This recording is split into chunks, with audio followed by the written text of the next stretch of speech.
অসাধারণ লোকের গল্প শুনে রাখবেন, এরকম লোক যদি দেখে থাকে কোনোদিন চোখে পড়ে তার দিকে তাকিয়ে থাকবে, তার সঙ্গে কথা বলবেন। একটা স্কুলের পরীক্ষা হচ্ছে, অ্যাডমিশন টেস্ট হচ্ছে, এই ওনার কথা বলছিল ভগবান যেই বলবে এটা জানেন।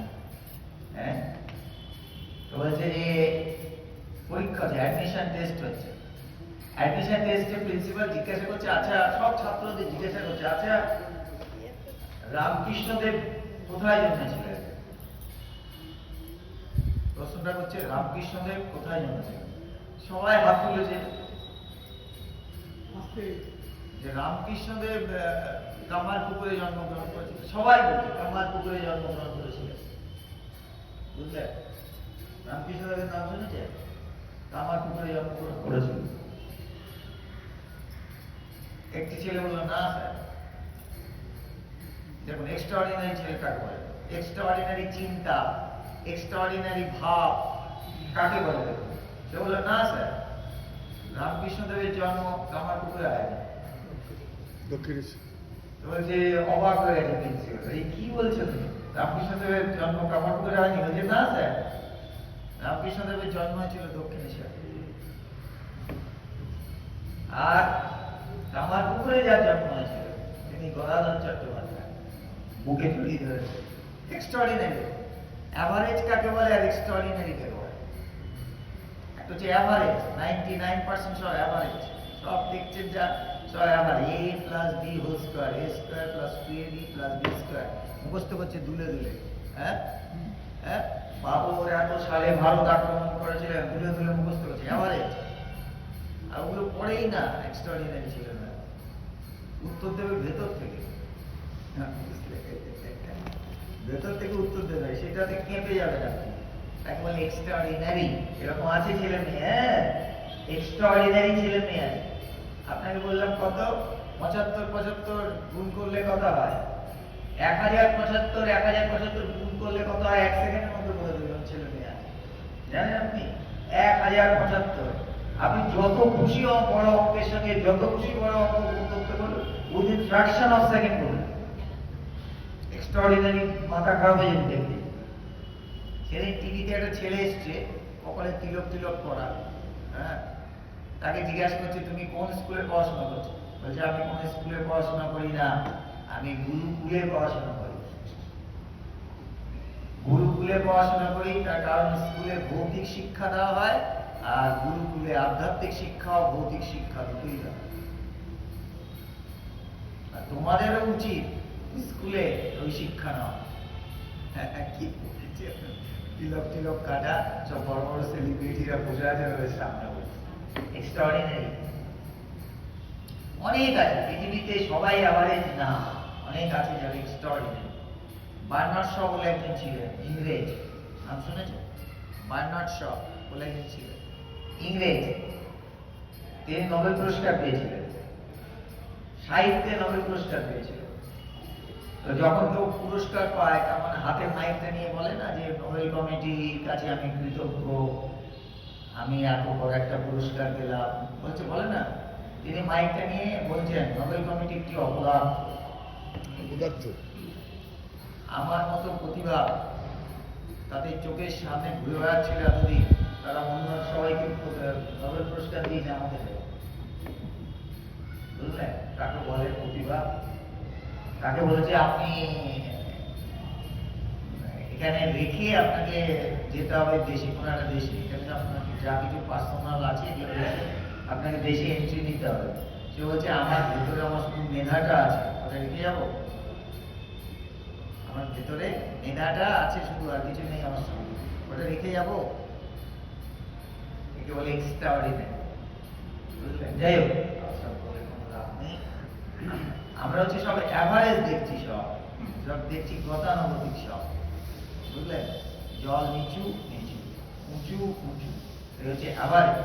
সবাই অ্যাভারেজ না, পৃথিবীতে সবাই অ্যাভারেজ হওয়ার জন্য জন্মগ্রহণ করে। যাই হোক, ভাগবতের গল্প বলছিলাম, মনে আছে কিনা জানি না। ধ্রুবর গল্প বলেছিলাম, লাস্ট ধ্রুব, মনে আপনি ছিলেন, মনে আছে? ধ্রুবর গল্প বলছি।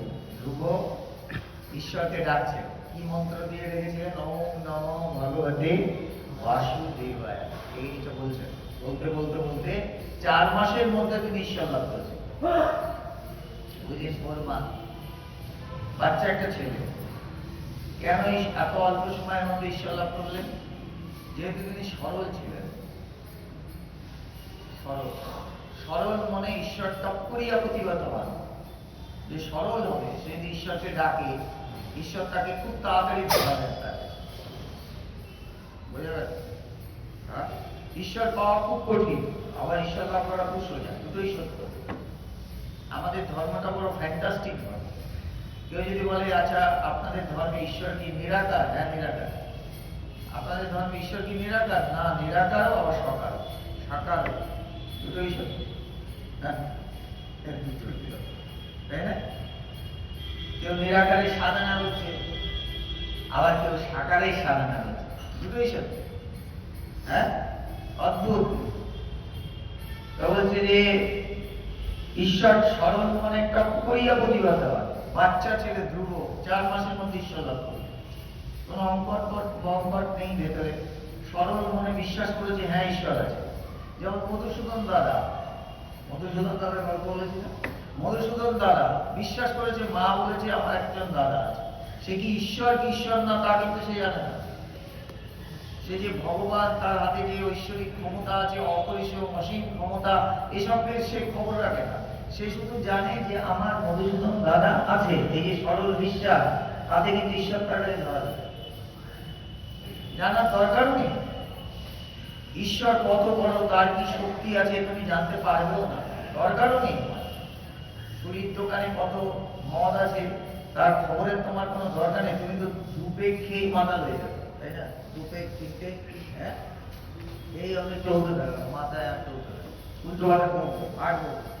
সুতরাং তোমার অত জানার দরকারও নেই ঈশ্বরের কি শক্তি আছে। কি জানার দরকার আছে? সরল মনে তাকে ডাকতে হবে। নারদ তাকে বলেছিলেন কি? ওম নমো ভগবতে বাসুদেবায়। এটা মন্ত্রটা বলতে থাকো, বলতে যে সরল বিশ্বাসে যে এটাকে উচ্চারণ করছে, করতে করতে দেখছে সামনে এসে শঙ্খ চক্র গদা পদ্মধারী নারায়ণ দাঁড়িয়ে আছে। এবং তারপরে যে কি করতে হয় সেটাও ও যেমন করে দাঁড়িয়ে আছে ওরকম করে দাঁড়িয়ে। হ্যাঁ, তারপরে যে কি করতে হয় সেটাও সে জানে না, ধ্রুব জানে না। ঈশ্বর সামনে আসলে কি করতে হয়? তাকে পুজো করতে হয়, নাকি স্তব পাঠ করতে হয়, নাকি তাকে প্রণাম করতে হয়, সেটা পর্যন্ত সে জানে। এত বাচ্চা, হ্যাঁ, এত বাচ্চা, সেও ভগবানের দিকে তাকিয়ে দাঁড়িয়ে আছে, ভগবানও তার দিকে তাকিয়ে দাঁড়িয়ে আছে। চিন্তা করো, আমরা হলে কি করতাম? কি কি যেন চাইবো ঠিক করেছিলাম, এটা মনে পড়ছে না, কাগজে লিখে নিয়ে আসলে ভালো হতো, তাই না? চাটা তারপরে চাই ওই আসলটাই। একটা গল্প জানেন তো, সেই দুজন, একজন ভক্ত ছিল, স্বামী স্ত্রী, শিবের ভক্ত। তো শিব শিব করতো। তো শিব একদিন দেখা দিয়েছে তাদের নাক দুটো বোচা, বোচা না, স্বামী স্ত্রী দুজনেই বোঝে, এরকম হয় না অনেকে নাক চাপটা, তাদের কি জ্বালা, তাই না? তাই না? যাদের যেটা নেই তাদের সেটা নিয়ে খুব কষ্ট কিন্তু আমরা বুঝি না, সেটা আমরা ওই হাসি, এ বাবা নাক চাপটা, তার যে কত কষ্ট। এক লোক কালো, আমরা ভাবি কিছু না, কালো কুটকুটে কালো, কারো কিন্তু কষ্ট, সবাই তাকে ন্যাঙায়, তাই না? অচ্ছুক মনে করে, বিয়ে দিতে চায় না, এসব আছে। তো সে নাক বোঝা, যে শিবকে ডাকছে, শিব এসে ডাকা দিয়েছে, বলছে তোমরা, তোমাকে 3টে বর দেবো, চাও 3 বর চাও, বর চাও। তো বলছে যে আমাদের নাকের তো এই অবস্থা, আমাদের নাক দিন। একবারে চেয়েছে, সব গায়ে নাক, সারা গায়ে নাক, চাইতে জানতে হবে তোমাকে। ঈশ্বর যদি তোমার, হঠাৎ তুমি ডাকছো ঈশ্বরকে, ঠিক আছে, হঠাৎ যদি তোমার সামনে এসে ঈশ্বর উপস্থিত হয়, তুমি কিন্তু চাইতে পারবে না, উল্টো পাল্টা চাইবে, উল্টো পাল্টা চাইবে। তুমি প্রস্তুত না তো, কি চাইতে হয় জানো না তো, তাই না? প্রস্তুত থাকতে হয়। কি সব নাকে ভর্তি হয়ে গেল, নাক ভর্তি হয়ে গেল। স্বামী বলছে এ বাবা, এখন কি হবে? নাকে নাকে শরীর ভর্তি হয়ে গেল। চিন্তা করো না, আরো 2টো বদ্ধ আছে। বলছে হে ভগবান, আমাদের নাকগুলো নিয়ে নাও, সব নাক চলে গেল, চাইতে জানে না। ওই দূর ওইসব ঝামেলার দরকার নেই, যেরকম নাক ছিল সেরকমই চাও, ওই আমাদের আগের মতো নাক করে দাও, সেই গোজা নাকে 3টে বছর চলে গেল, হ্যাঁ, নাক নাকের মতো থেকে গেল। তুমি চাইতেই জানো না, তুমি ঈশ্বরের কাছে চাইছো, কি চাইছো? লাউ কুমড়ো চাইছো। ঈশ্বর ঠিক করেছে তোমাকে একটা 2000 টাকার নোট দেবে, তুমি চাইলে 10 টাকা দেবে, ঈশ্বর তোমাকে 10 টাকা দিয়ে দিল, লাউ কুমড়ো হচ্ছে 10 টাকার মতো। ঈশ্বরের কাছে তুমি চাইতে জানো না, যে চাওয়া চাইলে সব চাওয়া শেষ হয়ে যায়, সেই চাওয়া চাইতে জানো না। সেটা তুমি ঈশ্বর যদি তোমার সামনে এসে উপস্থিত হয় তোমার অর্থ চাবে না, তাহলে তুমি চাইতে জানো না। বোঝা গেল কথা? তো ধ্রুব কিছু চাইছে না, কারণ তার চাইতে যে হয় সেটাও সে জানে না। এটা কি হচ্ছে বিউটি। ঈশ্বরের কাছে যে কিছু চাইতে হয় সেটাও সে জানে না। তখন ভগবান তাকে বলছে, হাসছে, ওই অবস্থা থেকে, ধ্রুবর অবস্থা থেকে ভগবানও হাসছে, ধ্রুব হাসছে। কারণ কারোর কাছে কোনো বিজনেসের ব্যাপার নেই, চাওয়া চাইয়ের ব্যাপার নেই, তাই না? বিজনেস নেই। ট্রেনে দেখো, সরল মনে দেখা দিয়েছে, ঈশ্বরকে দেখার পরে তার ভেতরে একটা চাওয়া ছিল, কিন্তু কি চাওয়া ছিল? কি চাওয়া ছিল? সিংহাসন, বাবার সিংহাসন। এইটা চাওয়ার জন্যই সে ঈশ্বরকে দেখেছিল, কিন্তু ঈশ্বরকে দেখার পরে এই চাওয়া থাকে না। এটা হচ্ছে ঈশ্বর দেখেছি তার প্রমাণ। ভেতরে চাওয়া শেষ হয়ে যাবে।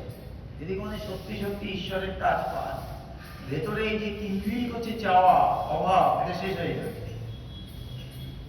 একজন বলেছে, শোন, আমি একজন বলেছে যে, শোন, আমি তোকে ঈশ্বর মাকে দেখিয়ে দেবো, মা দর্শন করে দেবো। কি করতে হবে? বলে একটা যজ্ঞ করতে হবে, অমাবস্যা একটা যজ্ঞ করতে হবে, 10,000 টাকা দিবি, মাকে দেখিয়ে দেবো। হ্যাঁ, তো সে বিশ্বাস করেছে, 10,000 টাকা দিয়েছে, সে কাপালি, সে তো যজ্ঞ ব্যবস্থা করেছে, করে অমাবস্যার রাত্রে ওকে রেখেছে, যজ্ঞ করছে। হঠাৎ দেখছে যজ্ঞের ওপাশ থেকে মা এসে হাজির হয়েছে। বলছে, মাকে দেখলাম, বাবা আমার কি সৌভাগ্য, মা তুমি এসছো, দেখা দিয়েছে? বলছে, হ্যাঁ আমি দেখা দিলাম। বলছে, মা একটা কথা আমার মনে হচ্ছে। বলে, কি বলে? তো বলে, আমি শুনেছি যে মাকে দর্শন করলে ভেতরে আনন্দ হয়। বলে, আমার তো আনন্দ হচ্ছে না এখন। মা যে 10,000 টাকা এর থেকে ভালো মা। হ্যাঁ, বলছে 10,000 টাকা এর থেকে ভালো মা হয় না। বলে সে কাপড় গুছিয়ে ছুট। বোঝা গেল? যদি আপনি সত্যি সত্যি ঈশ্বর দর্শন করেন, তাহলে আপনার ভেতরে যে চাওয়া কি করছে, কামনা বাসনা 1 সেকেন্ডে শেষ হয়ে যাবে, কিছু চাইতেই পারবে না। তো ধ্রুবর ঠিক সেই অবস্থা হয়েছে। ধ্রুব চেয়েছিল রাজ্য, বাবার সিংহাসন, এটা ধ্রুবর ইচ্ছে ছিল পাওয়ার। কিন্তু যে মুহূর্তে সে ভগবানকে দেখল, যে মুহূর্তে সে ভগবানকে দেখল, তার ভেতরে সমস্ত চাওয়া শেষ হয়ে গেল। তখন সে বলছে, দেখুন, বাচ্চা তো সরল মনে বলছে যে আমার ইচ্ছে ছিল চাওয়ার রাজ্য, বাবার সিংহাসন, কিন্তু আমি আপনাকে দেখেছি, আপনাকে দেখার পরে আমার ভেতরে কোনো চাওয়া নেই। আর আপনাকে দেখার পরে আমার ভেতরে কোনো চাওয়া নেই। তখন তাকে ঈশ্বর বললেন, ঠিক আছে, তাই হবে। তবে যেহেতু তুমি, তোমার প্রথম চাওয়াটা ছিল সিংহাসন, তো চাওয়া পূরণ হবে, তোমার ওইটা করে নিতে হবে। তুমি সিংহাসনে বসো, রাজত্ব করো। তারপরে যখন তোমার সময় শেষ হয়ে যাবে, তখন আমি তোমাকে নিয়ে, তবে যখন সময় শেষ হয়ে গেছে, দীর্ঘদিন ধরে ও সিংহাসনে বসে রাজত্ব করেছে, করবার পরে ও যখন চলে যাচ্ছে, ওর রথ এসে গেছে, চলে যাচ্ছে, কোথায় যাচ্ছে? ঈশ্বরের সঙ্গে এক হয়ে যাওয়া, আর তার পার্থিব ব্যাপারটা শেষ হয়ে গেছে। কিন্তু তখন একজন ভদ্রমহিলা, বয়স্ক বুড়ি, সে এসে বলছে, না,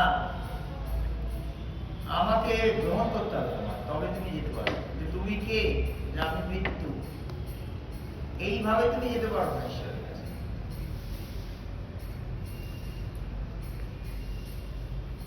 মৃত্যুকে গ্রহণ করলো, রথের উপরে বসলো, বুঝলে, এবং সে ঈশ্বরের কাছে ঈশ্বরের কাছে চলে যাও, ঈশ্বরের সঙ্গে একাকার হয়ে যাও, তারা জন্ম হবে না। ঈশ্বর লাভ করলে জন্ম হয় না। হ্যাঁ, ঈশ্বর সুবিধা আছে, তাই না? ঈশ্বর লাভ করলে এই জন্ম মৃত্যুর চক্রের মধ্যে আবর্তিত হতে হয় না। যতদিন না ঈশ্বর লাভ হয় ততদিন আসা যাওয়া আছে। হ্যাঁ, ততদিন আসতে হবে, ধীরে ধীরে আসতে হবে। ঈশ্বর লাভ হয়ে গেল মানে সর্বকামাপ্তি, আর কোনো ভেতরে কোনো কামনা বাসনা থাকবে না। ভেতরে যে চাওয়া, যে এত কিছু চাইছি, টাকা চাইছি, বাড়ি চাইছি, গাড়ি চাইছি, ছেলে চাইছি, মেয়ে চাইছি, আয়ু চাইছি, স্বাস্থ্য চাইছি, এক সেকেন্ডে চাওয়া শেষ হয়ে যাবে। তখন আমি সব বুঝবো, তখন এটাই আমি বুঝবো যে ঈশ্বরকে পাওয়াটাই হচ্ছে সর্বশ্রেষ্ঠ চাওয়া বা পাওয়া। পাওয়া তাকে পাওয়া, সুতরাং সে আর ফিরে আসে না। এই জন্ম মৃত্যুর মধ্যে থাকা খুব ভালো জিনিস না, ভালো জিনিস, ভালো জিনিস না। বারবার আসতে হচ্ছে আর দিতে হচ্ছে, ভালো জিনিস না। এর থেকে সে মুক্ত হয়েছে। বোঝা গেল কি বোঝা গেল? হ্যাঁ, এবং প্রত্যেকটা মানুষ কিন্তু মুক্তিই চায়। সেই ঈশ্বরের কাছে যে আসেনি সেও মুক্তিই চাইছে, যে ঈশ্বরকে বিশ্বাস করে না সেও মুক্তি চাইছে। বলে কি করে বুঝলেন সে মুক্তি চাইছে? তার প্রত্যেকটা অ্যাকশনেই সে মুক্ত হতে চাইছে। ইচ অ্যান্ড এভরি মুভমেন্ট সে মুক্ত হতেই চাইছে। কি করে বুঝলেন? যে ঈশ্বরকে বিশ্বাসই করে না সেও একদিন মুক্তই হয়ে যাবে। হ্যাঁ, সেটা কি করে হয়? বলছে প্রত্যেকটা মানুষই মুক্তির চেষ্টা করছে, যে তার প্রমাণ হচ্ছে যে সে তার পরিস্থিতি থেকে বেরোনোর চেষ্টা করে। একটা মেয়ে বিয়ে হচ্ছে না, হ্যাঁ, বিয়ে হচ্ছে না, তার বন্ধুদের বিয়ে হয়ে যাচ্ছে, মেয়েটার বিয়ে হচ্ছে না। সে কি করে? সে চিন্তা করে আমার কবে বিয়ে হবে, মানে আইগুলো এই অবস্থা থেকে মুক্তির চেষ্টা করে। ভাবলে ভালোই উদয় হয়, আমরা এগুলো ভাবতে পারি না বলে ছোট হয়ে যায়। সে কিন্তু ঈশ্বর বিশ্বাস লাগবে না, সেই অবস্থা থেকে মুক্ত হয়ে যাওয়ার চেষ্টা করছে। কি অবস্থা? অবিবাহিত অবস্থা থেকে মুক্তি লাভ করার চেষ্টা করছে। বলো, সে অবিবাহিত অবস্থা থেকে তার মুক্তি হলো, তার বিয়ে হলো। বিয়ে হওয়ার পরে দেখা গেল শ্বশুর বাড়ি ভালো না, ইজিবি, মারপিট, অশান্তি, ওই অবস্থা থেকে মুক্ত হওয়ার চেষ্টা করছে। ঠিক আছে, মুক্তি সে কিন্তু চাইছে, প্রত্যেকটা অবস্থা থেকে সে বেরিয়ে যেতে চাইছে। আবার একটা ছেলে চাকরি পাচ্ছে না, চাকরি পাচ্ছে না, বেকার, সে ওই বেকারত্বের হাত থেকে মুক্তির চেষ্টা করছে, করছে কিনা? সে ঈশ্বর বিশ্বাস রাখবে না, প্রত্যেকটা অবস্থা থেকে সে মুক্ত হয়ে যাওয়ার চেষ্টা চালাচ্ছে। কিন্তু এই অবস্থাগুলো থেকে সেই মুক্ত হওয়ার পরেও স্যাটিসফাইড হচ্ছে না। একটা চাকরি পেল, 10,000 টাকা মাইনে, যখন 10,000 টাকা মাইনে পেল তখন বাজার দর 50,000 টাকা লাগে সংসার চালাতে। তখন সে এই 10,000 টাকার যে গড়তি সেখান থেকে মুক্ত হওয়ার চেষ্টা করছে, 50,000 টাকা চাই। বুঝলেন মুক্তি কারবার? এই যে ছোট ছোট মুক্তি, এটা যে তাকে চিরস্থায়ী মুক্ত দিতে পারে না, স্যাটিসফাই করতে পারে না, এই জ্ঞানটা তার।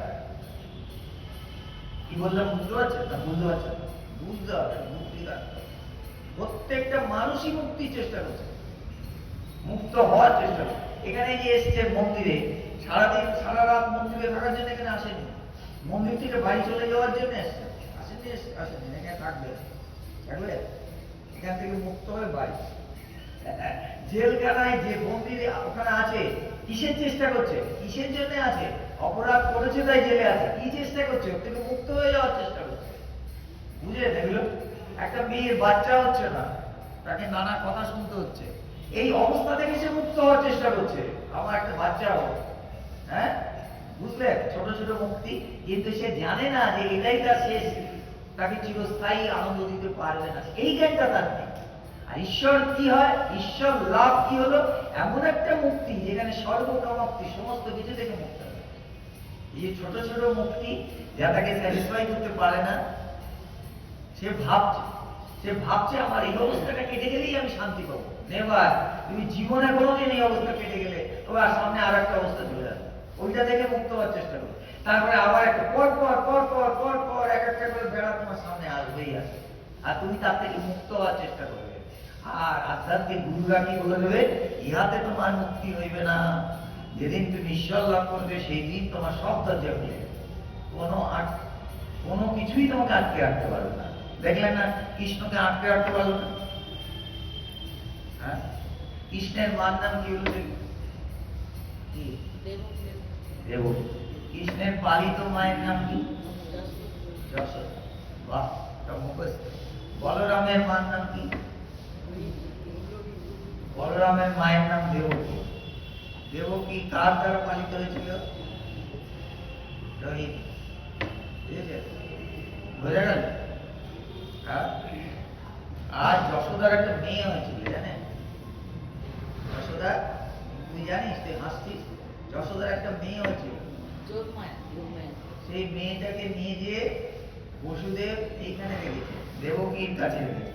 আর দেবকীর গর্ভে যে অষ্টম সন্তান হয়েছিল তাকে নিয়ে গিয়ে যশোদা মায়ের ওখানে রেখে এসছে, পাল্টাপাল্টি করে দিয়েছে। হ্যাঁ, কংস যখন এই মহামায়াকে তুলে মারতে গেল, তখন মহামায়া উপরের দিকে উঠে গেল, তো যে বলছে তোমাকে বধিবে যে গোকুলে বাড়িছে সে, বলছিল। হ্যাঁ, তো কৃষ্ণ যখন জন্মালেন তখন দরজাগুলো খুলে গেল কেন? আটকাতে পারবে না। যার মধ্যে এই জ্ঞান আছে তাকে কেউ আটকাতে পারবে? সব খুলে যাবে, অটোমেটিক্যালি খুলে যাবে। সেরকম যে ঈশ্বর লাভ করবে তার এই ছোট ছোট মুক্তি লাভ দরকার কিচ্ছু না। সে যেখানেই থাকুক না কেন তার ভেতর স্যাটিসফাইড হয়ে যাবে, ভেতর থেকে মুক্ত হয়ে যাবে। বাইরে তাকে যতই তুমি আটকে রাখো না কেন, ভেতর থেকে সে মুক্ত হয়ে যাবে। বোঝা গেল? কি বোঝা গেল? বুঝলে? হ্যাঁ, ট্রেনে কি বললাম এবার বুঝতে পেরেছেন? প্রত্যেকে মুক্ত হওয়ার চেষ্টা। ট্রেনের মধ্যে প্রচন্ড ভিড়, প্রচন্ড ভিড়, তার মধ্যে আপনি উঠছেন জোর করে। কেন? ওই ভিড়ের মধ্যে থাকার জন্য, ভিড় থেকে বেরিয়ে যাওয়া। বুঝলেন? ওই যে কষ্টটা করছেন ৮ ঘন্টা কিংবা ১ ঘন্টা ট্রেনের মধ্যে উঠে, ঘন্টা লাইনে ভিড়ে যারা উঠেছেন তারা জানে, ওই তীব্র গরমের মধ্যে আধ সিদ্ধ হয়ে ওই যে দাঁড়িয়ে থাকে। কেন? ওর মধ্যে থাকার জন্য। কখন আমার নির্দিষ্ট প্ল্যাটফর্মটা আসবে মনে, মানে ওই অবস্থা থেকে মুক্ত হয়ে যাব, এটার জন্যে ওই অবস্থায় গেছে। কাজে যে বাসন মাজতে আসে, সে আপনার বাড়িতে বাসন মাজতে আর ঘর মুছতে আসে, ওই গরমক্রমে ঘর আর বাসন মেজে আমি কখন ছিটকে বেরিয়ে যাবো, মুক্ত হবো, তার জন্য আসে। বুঝলেন? আর কত উদাহরণ দেবো। প্রত্যেকটা step, each and every moment আপনি চেষ্টা করছেন মুক্ত হয়ে যাবেন। প্রত্যেকটা স্টেপে চেষ্টা করছেন মুক্ত হয়ে যাবেন, কিন্তু অজান্তে। আপনি জানেন, আপনি যে জানেন না যে মুক্তি কাকে বলে, এই মুক্তি যে তোমাকে মুক্ত করতে পারবে না, এই জ্ঞানটা আপনার নেই, কিন্তু চেষ্টা করে চলেছেন কিন্তু সেখানে। এবং এইভাবেই কিন্তু যে ঈশ্বর বিশ্বাস করে না, সেও ওই মুক্ত, ওই চেষ্টা করতে করতে একদিন সত্যিই মুক্ত হয়ে যাবে। কেন? অরিজিনালি সে ওখান থেকে এসছে, সেখানে আবার ফিরে যাবে, যেখান থেকে এসছে সেখানে ফিরে যাবে। হ্যাঁ, আর যে ঈশ্বরকে গুরুর কাছে যাবে, গুরু তাকে হাত ধরিয়ে, এই দেখ জল মরুদ্যান, যে মরুদ্যানটা খুঁজছিলি, এই দেখ বলে শর্টকাটে তাকে মরুদ্যানের সামনে এনে দেখ। মরুদ্যানে তুমি যাবে, অনেক ঘুরে ঘুরে ঘুরে ঘুরে তৃষ্ণার্ত হয়ে পড়ে হাতে জল পিপাসা পেয়েছে, তোমার এই জল পিপাসাই তোমাকে একদিন মরুদ্যানের সামনে নিয়ে যাবে, কিন্তু অনেক ঘুরিয়ে। আর যদি তুমি গুরুর হাত ধরো, সে ধরে নিয়ে গিয়ে মরুদ্যানের সামনে রাখবে। এই হচ্ছে ঈশ্বর লাভ। বোঝা গেল? তখন সর্বকামা, সমস্ত কামনা বাসনার হাত থেকে নেই। এটা খাবো, ওটা খাবো, ওখানে যাবো, এখানে চঞ্চল হয়ে আছে না সব। হ্যাঁ, শীতকাল মানে বিয়ে হয়ে, তাই না? চঞ্চল হয়ে আছে, এই চঞ্চলতার হাত থেকে মুক্তি, সব কিছু থেকে মুক্তি, ডিসস্যাটিসফ্যাকশন থেকে মুক্তি, হ্যাঁ, অতৃপ্তি থেকে মুক্তি, সবকিছু থেকে মুক্তি, যন্ত্রণার হাত থেকে মুক্তি, দুশ্চিন্তার হাত থেকে মুক্তি। তখন আর দুশ্চিন্তা হবে না। ঈশ্বর যখন দেখবেন তখন আর দুশ্চিন্তা হবে। এইবার বলি আর এক ভাইয়ের গল্প। এটা গেল হচ্ছে উত্থান পদের গল্প। মনে আছে সব? ব্রহ্মার ছেলে মনু, মনুর ছেলে উত্থান পদ, উত্থান পদের ছেলে উত্তম, উত্তম আর ধ্রুব। মনে আছে না? মনে নেই? আর সুরুচির ছেলে উত্তম, সুনীতির ছেলে ধ্রুব। সুরুচি দেখতে খুব সুন্দর ছিল, উত্থান পদের বউ, কিন্তু ব্যবহার ভালো ছিল না। আর সুনীতিকে দেখতে ভালো ছিল না, কিন্তু ব্যবহার ভালো ছিল। বাইরে দর্শন দাড়ি, পিছে গুণ বিচার। মানুষ দেখে, সামনে দেখতে যেমনটা, তাই না? দেখে হিপনোটাইজ হয়ে যায়, সম্মোহিত হয়ে যায়। তার চরিত্র ভালো কি ভালো না, ওইসব খুব একটা দেখে না, দেখে কিরকম দেখতে, হিপনোটাইজ হয়ে যায়, তাই না? সুনীতি দেখতে খারাপ ছিল কিন্তু ভেতরে ভালো ছিল, তারই ছেলে কিন্তু বিশ্ববিখ্যাত হলো, তাই না? উত্তম হলো কি? সুরুচির ছেলে হলো কি? হলো না। নাম সুরুচি কিন্তু ভেতরে কুরুচি, এবার আছে আর এক ছেলের গল্প, সে হচ্ছে প্রিয়ঙ্গদ, উত্তানপদের আর এক ভাই প্রিয়ঙ্গদ। হ্যাঁ, প্রিয়ঙ্গদ তার তার বিয়ে করবার ইচ্ছে নেই, বিয়ে করবার ইচ্ছে হচ্ছে না, বলেছিলাম না সব। তখন মনু গেল ব্রহ্মার কাছে যে আপনার নাতি বিয়ে করতে ইচ্ছে করছে না, বিয়ে করবে না, সে সবসময় ঈশ্বরকে নিয়ে থাকে। এটা একটা স্বভাব অনেকের আছে না, ছোটবেলা থেকে ঈশ্বরমুখী, এটাকে বলে সংস্কার। আগের জন্মে অনেক যারা ঈশ্বর ঈশ্বর করেছে তারা এই জন্মে ছোটবেলা থেকে ঈশ্বরমুখী হবে। আগের জন্মে যারা খুব চুরি করেছে এই জন্মে পাক্কা চোর হবে। হ্যাঁ, পাক্কা চোর, বুঝলেন? একটা সঙ্গে একটা জড়িত সংস্কার কাজ করে, সংস্কার মরে না, বলে সব মরে যায়, মরে গেলে না, একদম মরে না। এই জন্মে আপনি আগের জন্মে যা করেছেন সেই অনুযায়ী চলবে না। কেউ খুব সুন্দর তবলা বাজাতো, পরের জন্মে দেখবে স্বাভাবিকভাবে তার তবলা ফিরে যাবে, ছোটবেলা থেকে এমনি এমনি বাজাচ্ছে না, ওইদিকে তার ঝোঁক এসে গেছে, সংস্কার নিয়ে যাবে। একটা মুরগির ডিম আর একটা হাঁসের ডিম আপনি নদীর পাড়ে রেখে দিন, বাচ্চা ফুটলো, মুরগির ডিমটা কখনো জলের দিকে যাবে না, হ্যাঁ, হাঁসের ডিমটা জলের দিকে চলে যাবে, এটা তার সংস্কার। দুটোই ডিম, কিন্তু একটা চলে যাবে জলের দিকে আর একটা চলে যাবে জলের বিপরীত দিকে, সংস্কার। ওই সংস্কার থাকে। যা কুচিন্তা করছেন, বসে বসে কুচিন্তা করছেন, সারা জীবন ধরে কুচিন্তা করেছেন, তো পরের জন্মে ওরকম ভাবেই জন্মাবে না, কুচিন্তাকারী মন নিয়ে যাবে। আর সুচিন্তা করুন, ঈশ্বর ঈশ্বর করুন, ওইটা থেকে যাবে। ঈশ্বরের প্রতি স্বাভাবিক ঝোঁক পরের জন্ম থেকে যাবে। লোকে বুঝবে না এই কেন ছোটবেলা থেকে ঈশ্বর ঈশ্বর করে, পরে তার কারণ অনেক কিছু করা আছে। ঠাকুরের অঙ্কেশ্বরের কথা আছে, এক পেট দু পেট মদ খেয়ে মাথা হয়ে গেল, বলে কেন হলো? বলে তুমি জানো না সারা রাত মদ খেয়েছি, সেটা তুমি দেখো, তুমি দেখছো দু পেট মদ খেয়ে মাথা হয়ে গেছে, তা না, রাতটা দেখো, সেরকম অনেক কিছু করেছে। একটা গল্প আছে, গল্পটা কি? গল্পটা হচ্ছে একজন কালী পুজো করছে, কালী পুজো অমাবস্যার রাত্রে, আর একজন জঙ্গলে যে হারিয়ে গেছিল সে গাছে উঠে বসে আছে, কখন সকাল হবে তারপরে আমি বাড়ি যাব। হ্যাঁ, ও দেখছে যে একজন কাপালি সে কালী পুজোর আয়োজন করেছে, অমাবস্যার রাত্রে আয়োজন করেছে, যেই আসনে বসেছে একটা বাঘ এসে তাকে নিয়ে চলে গেল। আর ওইসব দেখেছে, দেখে ও নিচে নেমে এসছে, এসে আসনটায় বসেছে, যে আসনটায় বসেছে ওকে কালী এসে দেখা। বলছে তোর কি জানা আছে বল? বলছে মা একটা কথা বলো। বলে বল। বলছে আমি জীবনে করে তোমাকে ডাকলাম, তোমাকে পুজো করলাম না, আমি আসনে এসে বসলাম আর তুমি এসে হাজির হলে। আর ওই বেচারা কত কষ্ট করে ও পুজোর আয়োজন করলো, আসন পাতলো, যেই আসনে বসলো বাঘ এসে নিয়ে গেল। রহস্যটা আমি বললাম, আমি তো ডাকিনি তোমাকে, আমি তো তোমাকে ডাকিনি। তো বলছে, তখন তার উত্তরে মা বলছে তোর অনেক কিছু করার আছে, আগে পেন্ডিং কেস অনেক করেছিস তুই, আমাকে ডেকেছি তোর মনে নেই। হ্যাঁ, এখন শুধু আসনের বসাটা বাকি, বুঝলেন? এ বড় সাংঘাতিক। কোন বিচার করা খুব কঠিন আছে, বিচার করা কঠিন আছে, বিচার করা যাবে না। তাকে তিনি দেখা দেবে, তোমার সঙ্গে চুক্তি করে দেখা দেবে, এগ্রিমেন্ট করবে। হ্যাঁ, আমি একে এর সঙ্গে দেখা করবো, এতবার ডাকে, কোন চুক্তি করে দেখা দেবে। আর যখন যাকে ইচ্ছা হবে তিনি দেখা দেবে, যখন যাকে ইচ্ছা হবে তখন তাকে দেখা দেবে, কোন চুক্তি নেই এর মধ্যে, এগ্রিমেন্ট নেই। তাও প্রিয়ঙ্কর সে তো বিয়ে করবে না বলে ঠিক করে রেখে দিয়েছে। তখন ব্রহ্মার কাছে গেল, মানে পিতামহ, তার কাছে গেল, ওর বাবা মনুর বাবা। বলছে তোমার নাতি বিয়ে করবে না, বলছে এটা কি করে হবে, বংশ রক্ষা হবে কি করে বিয়ে না হবে? তো ব্রহ্মা এসে বলছে তুমি বিয়ে করবে না কেন, কারণটা?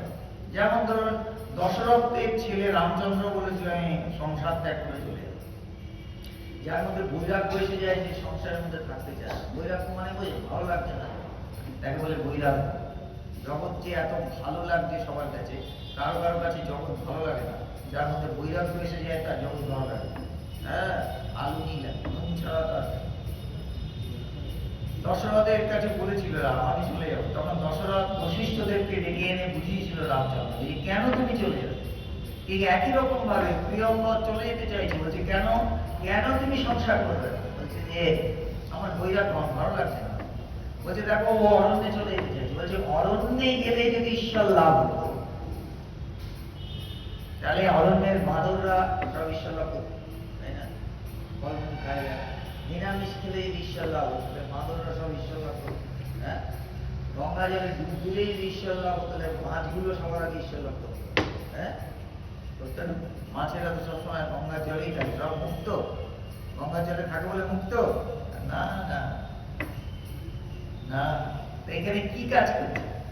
গঙ্গার জলে ডুব দিলে সে মুক্ত হয় না অন্য কিছুতে মুক্ত হয়? কিসে মুক্ত হয়? বিশ্বাসে মুক্ত হয়। গঙ্গা জলে ডুব দিলে মুক্ত হয় বিশ্বাসে। বোঝা গেল? কি বোঝা গেল? বিশ্বাস থাকে যে আমি গঙ্গা জলে ডুব দিয়েছি, মানে এই বিশ্বাস থাকে। তো তাকে বোঝালো, তখন সে প্রিয়ঙ্গদ বিয়ে করতে রাজি হয়ে গেল। রাজি হয়ে গেল। তার একটা ছেলে হলো, তার নাম হচ্ছে নামি। সে বিয়ে তার করলো, রাজত্ব সব রাজত্ব করেছে, পরপর রাজত্ব করেছে, বিয়ে করতে রাজি হলো, বিয়েও করলো, কিন্তু ছেলে মেয়ে আর হয় না। এই যে বলছিলাম না মুক্তি, এই যে বিয়ে দেওয়া করেছে কিন্তু ছেলে মেয়ে হচ্ছে। তখন সে ঈশ্বরের কাছে বলছে যে আমার ছেলে মেয়ে হচ্ছে না, আমি এখন কি করবো, বিয়ে করেছি। ঈশ্বর দেখা দিয়েছেন, যে বলছে ঠিক আছে ছেলে মেয়ে হবে। বলছে না, কন্ডিশন আছে। কন্ডিশন কি? যে তোমার মতো হতে হবে, লাইক ইউ, যেরকম চালাক ছেলে মেয়ে হলো, সে হয়তো গুন্ডা বদমাইশ, তা হবে না, তোমার মতো হতো, ঈশ্বরের মতো হতে হবে। তো ভগবান বলছে এটা কোনদিন সম্ভব না, আমার মতো আর একটা হতেই পারে না। ডুপ্লিকেট হবে ভগবানের একটা ক্লোন তৈরি করা যায়, ক্লোন বোঝেন? ক্লোন বোঝেন? ক্লোন ক্লোন মানে ঠিক আপনার মতো আরেকজন, তাকে বলে ক্লোন। হ্যাঁ, আপনার মতো আরেকজন তৈরি করেছে, তাকে বলে ক্লোন। বিজ্ঞানে বিজ্ঞান বলে। তো বলছে না, এ হয় না। তো বলছে একটা জিনিস হতে পারে, একটা জিনিস হতে পারে, আমি তোমার ঘরে যাবো, সন্তান তাহলেই হয়ে গেল। আমার মতো না, আমি যাবো, কত সৌভাগ্য, আমার মতো না, আমি যাবো। হ্যাঁ, স্বামীজিকেও বলেছিল আমেরিকায় একজন মহিলা, বলে আমি আপনাকে বিয়ে করব, দেখতে সুন্দর, ওরকম জ্ঞানী পুরুষ, তাকে বিয়ে করতে চেয়েছে, প্রচুর সম্পত্তির মালিক সে। বলছে কেন আপনি আমাকে বিয়ে করতে চাইছেন কেন? সন্ন্যাসী তো বিয়ে করাটা না, সন্ন্যাসীরা বিয়ে করে। এরকম ঘটনা আরো আছে, বিয়ে করতে মানে স্বয়ংবর সবাই রাজকন্যা মালা দিচ্ছে, সন্ন্যাসীকেই মালা দিতে যাচ্ছে, জানেন এসব কর্মযোগে আছে। স্বামী বিবেকানন্দ, রাজকন্যার বিয়ে হচ্ছে, কারণ তখনকার দিনে রাজকন্যারা স্বয়ংবর সভা দিয়ে স্বামী নির্বাচন করতো, নিজের স্বামী নিজে নির্বাচন করতো। এখন তো হয় না, হয় তখনকার যাকে ভালো লাগবে তাকে মালা পরিয়ে দেবে, যাকে মালা পরিয়ে দেবে সেই বর। হ্যাঁ, সেই বর। তো রাজকন্যা মালাটা নিয়ে সব রাজপুরুষরা এসছে, রাজা মহারাজরা সব বসে আছে, তাদের সামনে মালাটা নিয়ে যাচ্ছে, যার সামনে যাচ্ছে সে ভাবছে এই যে আমার গলায় পরিয়ে দেবে। হ্যাঁ, কিন্তু পড়াচ্ছে কিছুক্ষণ দাঁড়িয়ে সরে আরেক জায়গায় চলে যাচ্ছে। সব রাজকন্যা রাজপুরুষরা তারা তো অফেন্ডে, ভাবছে কার গলায় পড়াবে, কিছু বুঝতে পারছি না, হ্যাঁ পড়াচ্ছে না।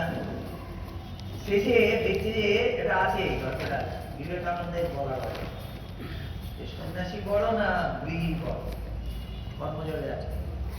দেখছে যে একজন সন্ন্যাসী সভায় ঢুকছে, রাজপ্রাসাদে ঢুকছে, যেই ঢুকতে দেখেছে রাজকন্যা, ও তাকে ভালো লেগেছে। রাজকন্যা এতক্ষণ মালা পড়ায়নি কাউকে, আর এবার মালাটা নিয়ে যেয়ে, তুই হাসছিস কেন? মালাটা নিয়ে যে সেই সন্ন্যাসী গলায় পড়াবে বলে দৌড়াচ্ছে তার পেছন পেছন। আর সন্ন্যাসী তো বিয়ে করবে না, সন্ন্যাসীও দৌড়াচ্ছে, রাজকন্যাও দৌড়াচ্ছে। রাজপ্রাসাদ ছাড়িয়ে রাস্তা দিয়ে দৌড়াতে মালা নিয়ে দৌড়াচ্ছে। হ্যাঁ, জঙ্গলের মধ্যে ঢুকেছে। যখন জঙ্গলের মধ্যে ঢুকেছে এরকম অন্ধকার হয়েছে, শীতকাল, ঠান্ডা, দুইজনের তখন বিয়ে মাথায় উঠেছে, তখন কাঁপছে খিদেতে শীতে, হ্যাঁ, বিএপি এসব মাথায় উঠে যায়, তাই না? যতই জগৎ ভালো লাগুক, ঘুম যখন আসে তখন জগৎ হবে লাগে।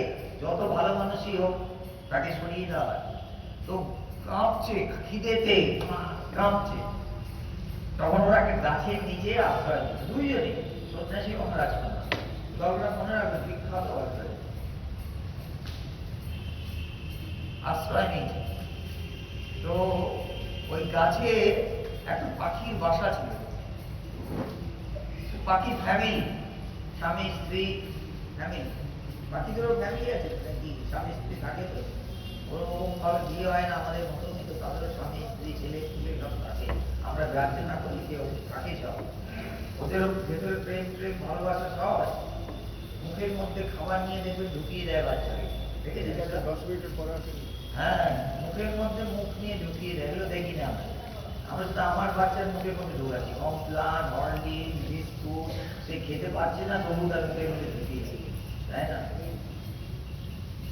বড় করছি আমরা, বড় করছি কি করছে আমি জানি না। এইবার ওরা বলছে, দেখো আমাদের আশ্রয় এসছে, আপনাদের বাড়িতে এসছে, এই দুইজনে কষ্ট পাচ্ছে, খিদে পেয়েছে, আমাদের উচিত ওদের সেবা করা, কিন্তু আমরা কি দিয়ে ওকে সেবা করবো? আমরা তো কিছু নেই সেবা করার। আমরা এক কাজ করি, ওরা আগুন জ্বালিয়েছে নিচে শীত পোয়ানোর জন্য, ওই আগুনের মধ্যে ঝাঁপ দিয়ে আমাদের দেহটা আছে সেটাই পুড়ে যাক, ওটা ওরা খাক। চিন্তা করো, একজন জিজ্ঞাসা করেছে গৃহস্থ বড় না সন্ন্যাসী বড়, তার উত্তর দিচ্ছেন।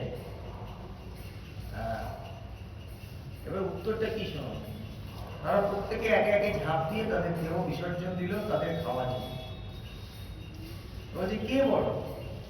বলছে এই যে গৃহস্থ, তার জায়গায় বড়, কেন? সে তার আত্মবিসর্জন দিয়ে প্রমাণ করে দিল আমি আমার জায়গায় বড়। আর সন্ন্যাসী যে রাজকন্যাও পেত, অর্ধেক রাজত্বও পেত, সে তাকে অগ্রাহ্য করলো, সন্ন্যাস ধর্মকে বজায় রাখলো। সন্ন্যাসীর জায়গায় বড়। তুমি যদি তোমার জায়গায় ঠিক থাকো তাহলে তুমি বলো, সে গৃহস্থই হোক সন্ন্যাসী হোক। সন্ন্যাসী পড়ো না গৃহস্থ পড়ো, এরকম উত্তর নেই, যে যার জায়গায় পড়ো। যদি ঠিক ঠিক তুমি তোমার ধর্মকে পালন করো। উদাহরণ দেওয়া, বোঝা গেল কি বোঝা গেল? হ্যাঁ, যুধিষ্ঠির তাকে নিজেকে ঘোষণা করছে আমি হচ্ছে সর্বশ্রেষ্ঠ সম্রাট, শশাঙ্করা পৃথিবীর সর্বশ্রেষ্ঠ দাতা বলে ঘোষণা করছে। একজন কাঠবিড়ালি এসে বলছে দাঁড়াও দাঁড়াও সম্রাট, দাঁড়াও, স্টপ, আমি তো পরীক্ষা করে দেখি আপনি সর্বশ্রেষ্ঠ দাতা কিনা। চিন্তা করো, কাঠবিড়ালি, ওই কাঠবিড়ালির একদিক শোনা বললেন এই জানেন না নাকি, আর একদিক বললেন হয়নি, শোনা হয়নি। বলছে দাঁড়ান দাঁড়ান একবার দেখি, বলে রাজপ্রাসাদে একবার গড়াগড়ি বলছে না আপনি সর্বশ্রেষ্ঠ দাতা। বলছে কেন? বলছে আমি একটা গ্রাম থেকে আসছি, সেই গ্রামে একটা দুর্ভিক্ষ চলছে, সেখানে একটা পরিবার, ব্রাহ্মণ গরিব পরিবার, তারা 3 দিন না খেয়ে আছে। তারপরে একটু ভাত পেয়েছে, সেটা নিয়ে পরিবারটা খেতে বসেছে। সেই সময় তাদের বাড়িতে অনেকদিন ধরে অভুক্ত একটা পরিবার আসলো, এসে বলছে একটু ভাত দেবেন তো। যখন দুর্ভিক্ষ হয় তখন মানুষ এরকমই করে, আমরা ওই ভাত চাইছি শুধু, বাবা মাংস চাইছে, ওই বাবা যখন খিদে পায় তখন মানুষ পাগল হয়ে যায়। তো কি বলছে যে ওই যা ছিল না সে কি করলো, সেই খাবারটাকে নিয়ে তাদের দিয়ে দিল। আমি তাদের উঠোনে একবার গড়াগড়ি দিয়েছি, দেখলাম আমার এক পাশ শোনা হয়ে গেছে। কিন্তু আপনার রাজপ্রাসাদে এত মণি মাণিক্য সোনা দানা হিরে জহরত ধন সম্পত্তি, আমি এখানে গড়াগড়ি দিলে আর একবার শোনাবো না। সুতরাং আপনি সর্বশ্রেষ্ঠ দাতা না, ওই যে ফ্যামিলিতে না খেয়ে মরে গেল, দিয়ে তাদের শেষ সম্ভব, ওরা সর্বশ্রেষ্ঠ দাতা। বুঝলেন? কি বুঝলেন? হ্যাঁ, কি বুঝলেন? জন্ম নিল ভগবান, সেই ভগবানের নাম হচ্ছে ঋষভ। তিনি জৈন ধর্মের প্রবর্তক, প্রথম তীর্থঙ্কর হিসাবে জন্ম নিলেন ঋষভ। বোঝা গেল কি বোঝা গেল? ঋষভ তিনি জন্ম নিলেন। এই পর্যন্ত থাকবেন কি বলে যাবো। ঋষভ জন্ম নিলেন, ঋষভ পরে রাজা হলেন। এবার ঋষভের একদিন ছেলে হল, ঋষভে ছিল, তার নাম ভরত। ভরত তার নাম অনুসারে ভারতবর্ষ হলো। এই ভারতবর্ষ ঋষভের ছিল, ভরতের থেকে ভারতবর্ষ। তো সে তো রাজ্যের প্রতি তার কোনো টান নেই, আকর্ষণ নেই। সে বেরিয়ে পড়লো জঙ্গলে, যে জঙ্গলে যে সে চিন্তা করছে, ঈশ্বরের চিন্তা করছে। সেই জায়গায় একটা হরিণ, গর্ভবতী হরিণী সে ছিল, তাকে আক্রমণ করেছে বাঘ। সে জাম দিতে গিয়ে তার ওই বাচ্চা হয়ে যায়, হরিণের বাচ্চাটা হয়ে যায়। সেখানে ওর সামনে ঘটে ওটা, ওই ভরতের সামনে ঘটে ওটা, একটা বাচ্চা হরিণ জন্ম দিল। ওর খুব কষ্ট হলো, যে হরিণটা কেউ দেখার নেই, মাটাও তো মরে গেল পাথরের ঘায়ে, এখন বাঁচাবে কি, দেখাশোনা করবে কি? হরিণটাকে সে লালন পালন করতে লাগলো, দেখাশোনা করতে লাগলো হরিণটাকে। সবসময় হরিণটা চিন্তা করে, হরিণটাকে খাওয়ায়, হরিণটাকে নিয়ে অবস্থা, কোথাও চলে গেলে তার জন্য চিন্তা করে। সর্বশেষ একটু আগে সে যে হরে কৃষ্ণ করছিল, এখন সে হরে হরিণ করছে। হ্যাঁ, হরিণ করছে, তার চিন্তা ভাবনা শোয়া বসা হরিণ। কোথাও চলে গেলে তার দুশ্চিন্তা হয়, হরিণ নিয়ে তার দুশ্চিন্তা হয়। এই করতে করতে দুদিন হরিণটা আসেনি, সে পাগল হয়ে যাচ্ছে হরিণের চিন্তায়। সে অরণ্যে গেছে, জঙ্গলে গেছে, হরিণের খোঁজ করতে করতে হঠাৎ একটা জায়গায় পড়ে গেছে, পাথরে ঘা লেগেছে, মরে যাওয়ার মতো অবস্থা। হঠাৎ তাকিয়ে চোখ খুলেছে, দেখে হরিণটা সামনে দাঁড়িয়ে আছে। ওই অবস্থায় তার দেহত্যাগ হলো। মৃত্যুর সময় যা চিন্তা করবেন আপনি পরের জন্য তাই হয়ে যাবে। এই যে হরিণের চিন্তা করেছে না, পরের জন্য হরিণ হয়ে যাচ্ছে, বড় রাজা। এইগুলো তো না রাখি।